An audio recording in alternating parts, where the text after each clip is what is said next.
কি রান্না করছেন? আর কি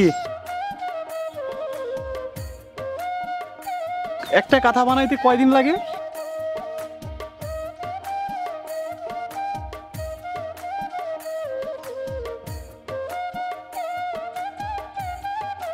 এটা কি আপনি বানাইছেন?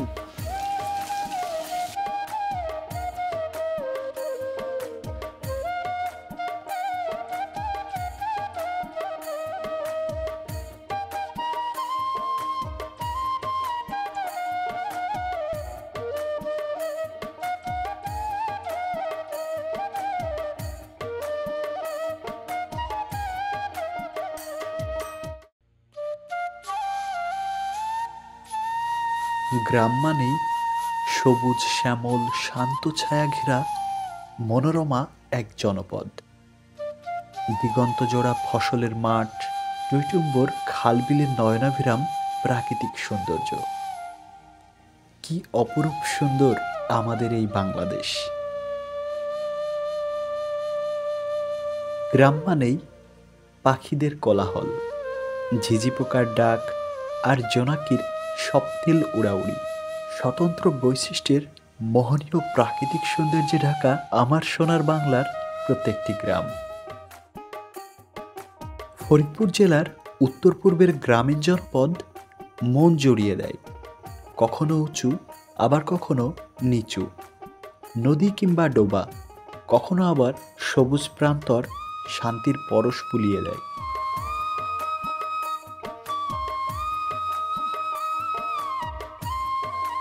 একটু শান্তি আর সুখের ঠিকানা খুঁজতে আজ আমরা এসে হাজির হয়েছি রাজবাড়ী জেলার গোয়ালন্দ উপজেলার গ্রামীণ জনপদ উজানচরে।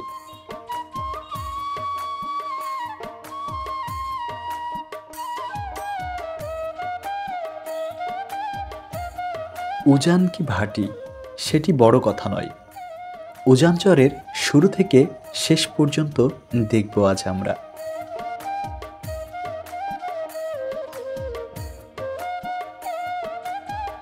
উজানচরে যেতে প্রথমেই দেখতে পেলাম প্রাচীন আমলের নদী আর নদীতে থাকা খেয়া নৌকা। এখানকার মানুষের এই খেয়া নৌকা যুগ যুগ ধরে তুমুল জনপ্রিয়। ধনী দরিদ্র, নারী কিংবা পুরুষ সব বয়সের মানুষের চলার পথের সঙ্গী এই উজানচরের খেয়া নৌকা আর নৌকার মাঝি।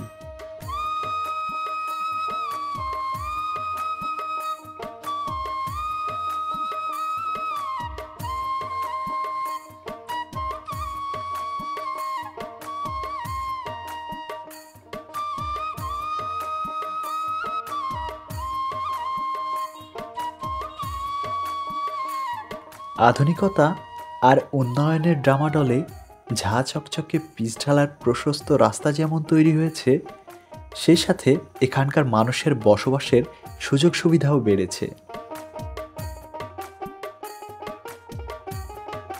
উজানচরে সবুজ শ্যামল এই বিস্তীর্ণ ফসলের মাঠ প্রকৃতিতে দারুণ শোভা বিলায়। কি অপরূপ সুন্দর দৃশ্য! ফসলি মাঠের পাশেই ফাঁকা বাড়ি, পূর্বের পূবালি বাতাস এই তীব্র গরমকে যেন ঢুকতেই দেয় না। যদি থেকে যেতে পারতাম এই সুন্দর গ্রামে।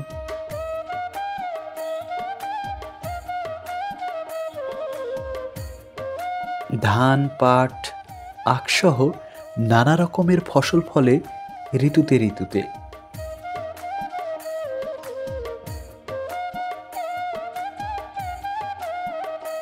এবার উজানচরে অন্যান্য ফসলের তুলনায় তামাকের চাষ হয়েছে বিপুল পরিমাণে। সবুজ শ্যামল সতেজ তামাক গাছগুলো তাই জানান দিচ্ছে।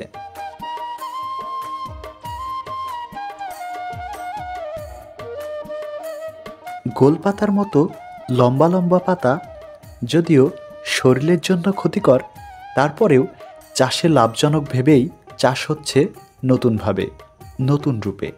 হয়তো তারা জানেন তামাক গাছ বা তামাক পাতা কতটা বিষাক্ত, শরীরে কত ধরনের ক্ষতি করতে পারে। সারি সারি লম্বা লাইন, গাছগুলো দাঁড়িয়ে আকাশের পানে।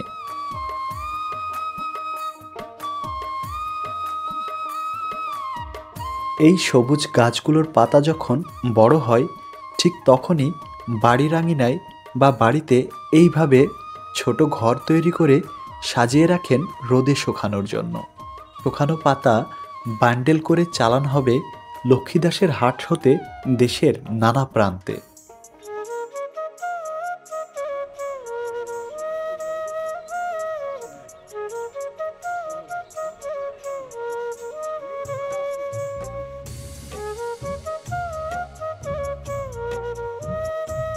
তামাক পাতার এমন ঘর প্রায় প্রতিটি বাড়িতেই।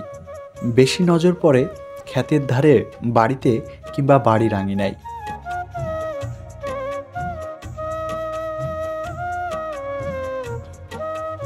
তীব্র রোদ আর প্রচণ্ড গরমে যখন মরিমরি অবস্থা, ঠিক তখনই চোখে পড়ল কর্মব্যস্ত এই মানুষগুলোকে। তীব্র রোদে তারা বাড়ি বানাতে ব্যস্ত। বাড়ির কর্তাসহ মাটি কাটতে তারা যেন প্রচুর ব্যস্ত। এই মানুষগুলো কঠিন পরিশ্রমী, কষ্টকে তারা বুকে লালন করে বেঁচে আছেন। তারা তাদের বাড়ি বানাতে শ্রম দিচ্ছেন সকাল সন্ধ্যা। তবুও তারা হাসতে জানে, ভালোবাসতে জানে পরিবারের মানুষগুলোকে।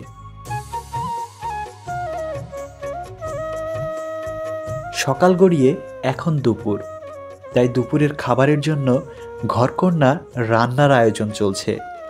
কাকি, রান্না কি আপনি করলেন? কি রান্না করছেন? আর কি? সবজি দিয়ে? দেখলাম বাসায় কাজ চলতেছে, তাই সবাই মিলে যে দুপুরে খিচুড়ি খাবেন। তাই কাজ কখন থেকে শুরু করছেন?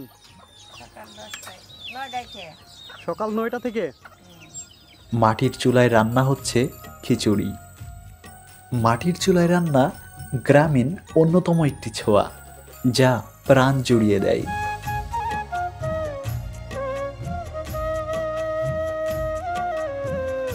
উজানচরের গ্রামীণ জনপদ শান্তির একটি আবাসন। শান্ত পরিবেশে বেঁচে থাকার আশাটুকু ফিরিয়ে দেয় বারবার। বেঁচে থাকতে মন চায় হাজার বছর ধরে।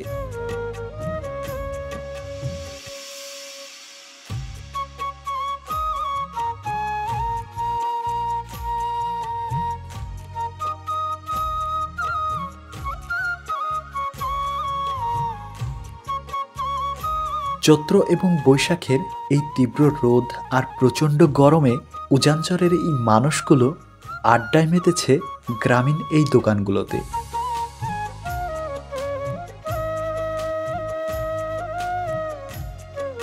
উজানচরে প্রতিটি বাড়ির মানুষগুলো নানা কাজে খুবই দক্ষ। এই চাচা কৃষিকাজ করেন, তবুও পরিবারে ব্যবহারের জন্য কুলা বেঁধে নিচ্ছেন। এই কারুকাজ আমরা অনেকেই জানি না, কুঠির শিল্পের একটু ছোঁয়া যেন রয়েই গেল। কাকা ভালো আছেন আপনি? এটা বানানো কার কাছ থেকে শিখছিলেন?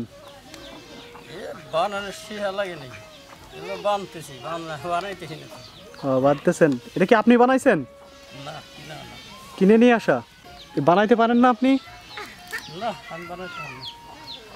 বাসায় কয়জন আছে কাকা? কে কে থাকেন বাসায়? বর্তমান 4 জন। 4 জন? ছেলে মেয়ে কয়জন? 6 জন। 3 ছেলে 3 মেয়ে। আচ্ছা, ছেলেরা কি দেশে আছে? একটা বাড়ি আর 2টা দেশে।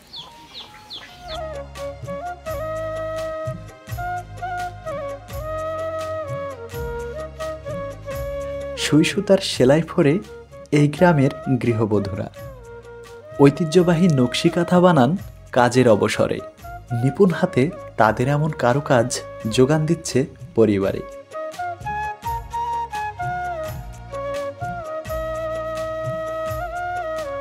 কাঁথা কয়টা বানানো হইলো কাকি? কয়টা বানানো হয়েছে এ পর্যন্ত কাঁথা? 3-4টা বানাইছেন। সবগুলা কি আপনারা নিজেরা ব্যবহার করেন না বিক্রি করে দেন? না, বাড়িরই। সব বাসায় ব্যবহার করেন? হ্যাঁ, মাসি কেতা কিনে। আচ্ছা, না অনেক কাঁথা কিন্তু কিনে নিয়ে যায়, এগুলা কিনে নিয়ে কিন্তু শহরে বিক্রি হয়। এগুলা একটা কাঁথা বানাইতে কয়দিন লাগে? না গে, কামের বাড়ি 1 মাস লাগে, 1.5 মাস লাগে। 1 মাস 1.5 মাস লেগে যায়। হ্যাঁ কামের বাড়ি আমরা সবসময় কিনে ফেলি। আচ্ছা আচ্ছা। এই পুরোটা কি নিজেই সেলাই করেন না আর কেউ সেলাই করে দেয়? হ্যাঁ একাই সেলাই করেন? আচ্ছা।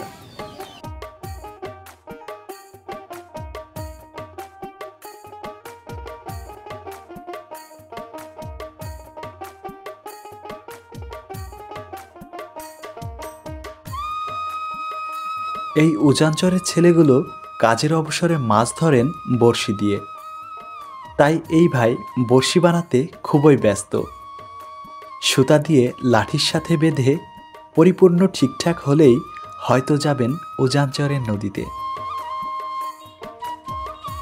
ছাগল, ভেড়া, গরু কিংবা ঘোড়া পালনে চল আছে এই গ্রামের সব বাড়িতেই। খেতে ফলানো ফসলের উচ্ছিষ্ট লতাপাতা সংগ্রহ করতে ওরা যেন অনেক ব্যস্ত।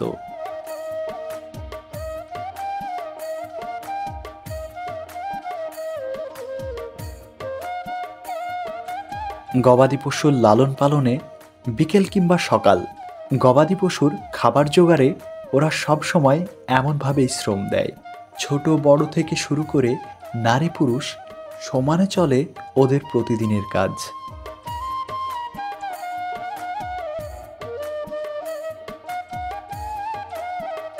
ছোট করে কাটা ঘাস, লতাপাতা, বিচালের সুষম পশুখাদ্য খেয়ে বেড়ে ওঠে এই গ্রামের গবাদি পশু।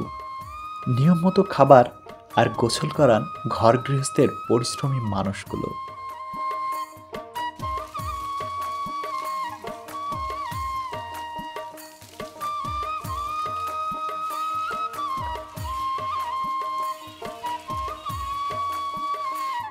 উজানচরে ফসলের আবাদ চলে প্রায় 12 মাসেই। কোনো জমি 1 ফসলি, কোনোটা 2 ফসলি, আবার উঁচু জমি হলেই 3 ফসলি হিসেবে চাষ করেন এখানকার চাষিরা। তাই ফসলি জমির বীজ বপনের জন্য এখানটায় ব্যবহার করা হচ্ছে পাওয়ার টিলার। লাঙ্গল জোয়ালের ব্যবহার এখন আর আগের মতো চোখে পড়ে না। তাই জমি প্রস্তুত করার জন্য পাওয়ার টিলার চলছে আধুনিকতার ছোঁয়ায়।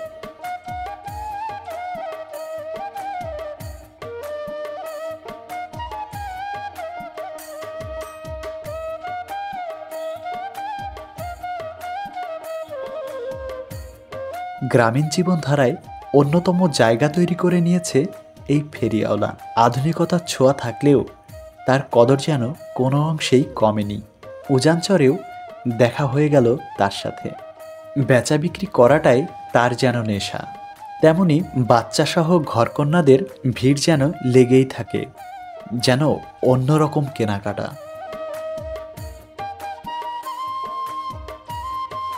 উদার প্রকৃতির খোলামেলা পরিবেশে বড় হয়ে ওঠে এই উজানচরের শিশুরা। নিঃসর্গ ধন্য এই গ্রামের নতুন প্রজন্ম। প্রকৃতির আদর আর পরিবারের মায়া মমতা দুটোই পায় উদার হস্তে। প্রচণ্ড গরম যখন শরীরটাকে অতিষ্ঠ করে তোলে, তখন ওরা মোটর সেচ কলের জলে গা ভিজিয়ে ঠান্ডা করে নেয় শীতল জলে। শৈশবের এমন স্মৃতিমাখা হাস্যোজ্জ্বল দিনগুলো বেঁচে থাকুক যুগ যুগ ধরে। উজানচরের খালে বা নদীতে প্রচুর পরিমাণে মাছ পাওয়া যায়। তাই গৃহকর্তার কাজের ফাঁকে মাছ শিকার শেষে বাড়িতে এমন কাজের ধুম পড়ে যায় ঘরকন্নাদের। সবাই মিলে মাছ টুকাতে আনন্দের বাহার চলে এই গ্রামে।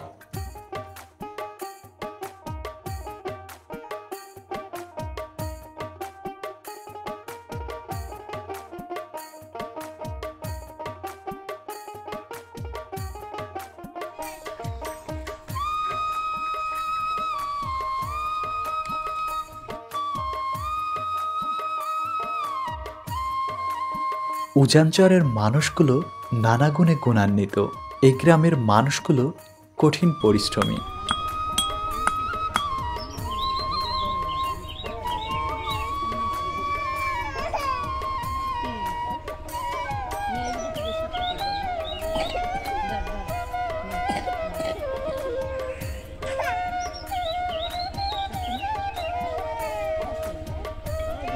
জীবনধারার ঐশ্বর্যে প্রাকৃতিক সকর্মে দারুণ মনকারা ও যাঞ্চর। ভালো থাকুক প্রিয় মানুষগুলো, বেঁচে থাকুক তারা হাজার বছর ধরে। দেখা হবে, কথা হবে পরবর্তী দ্বিতীয় পর্বের ভিডিওতে।